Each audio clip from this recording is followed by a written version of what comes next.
So has anybody heard of Agent Orange?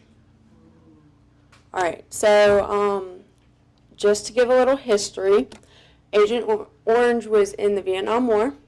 It was from 1955 to 1975, but we as the U.S., we withdrew in 73.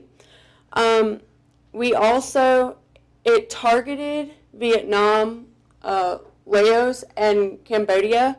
What happened was the U.S. Aircrafts flew over and they dropped herbicides to kind of eliminate the crops, which I'll explain later. But according to the post-Vietnam article and History.com, the U.S. sprayed more than 20 million gallons of various herbicides over Vietnam, Cambodia, and Laos. And over 10.5 million gallons were Agent Orange. So what is Agent Orange? Agent Orange is a chemical called dioxin, which is a deadly chemical.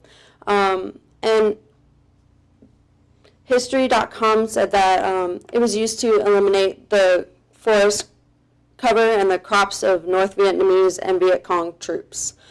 Over the years, it's been discovered that they're very dangerous and that it can lead to different cause effects. So Alzheimer's, Parkinson's, especially leukemia cancer. And my grandfather actually had leukemia cancer from Agent Orange due to the exposure in Vietnam War. So what is leukemia? So over on the left-hand side, you have a normal blood clot. And these are white blood cells are the little other colors than the red. And on the right side, you have what leukemia is. Leukemia is the attack of your blood cells, and it makes your white blood cell counts go higher. So it's not very good because you don't want a lot of white blood cells. You want more red blood cells instead. So the treatment for that is chemotherapy. So what is chemotherapy? Chemotherapy is the use of anti-cancer drugs designed to slow or stop the growth of rapidly dividing cancer cells in the body. That was found by History.com as well.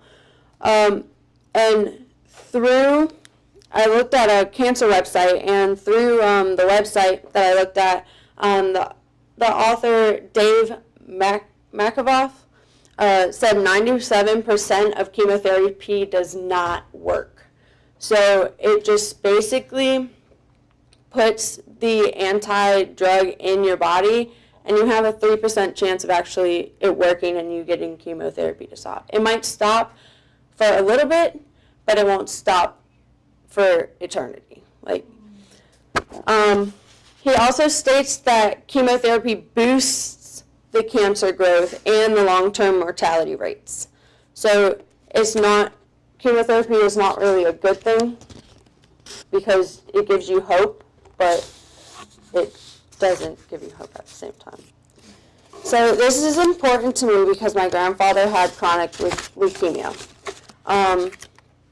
So this is my grandpa in Vietnam. My aunt just found this picture, so I thought it would be cool to put it in there. So basically, he became exposed in Vietnam War, but his symptoms didn't come up until 2011. So I didn't know he had cancer until 2011, months after he found out. Throughout the years, he had symptoms of other diseases, such as Parkinson's and Alzheimer's, through his chemotherapy. And our family basically watched his brain deteriorate. So, as you can see on these pictures, so this is my grandpa when I was really little. And as he got older, as the Agent Orange kicked in, he lost a lot of weight. He couldn't taste that well. He couldn't really respond. So if you would ask him a question, he would be like, yeah. And if you would ask him, like, how your day is, he would be like, good. And he would have to, like, kind of sputter his words out because he knew what he wanted to say, but he couldn't get it out. So this is how he looked right before he passed away.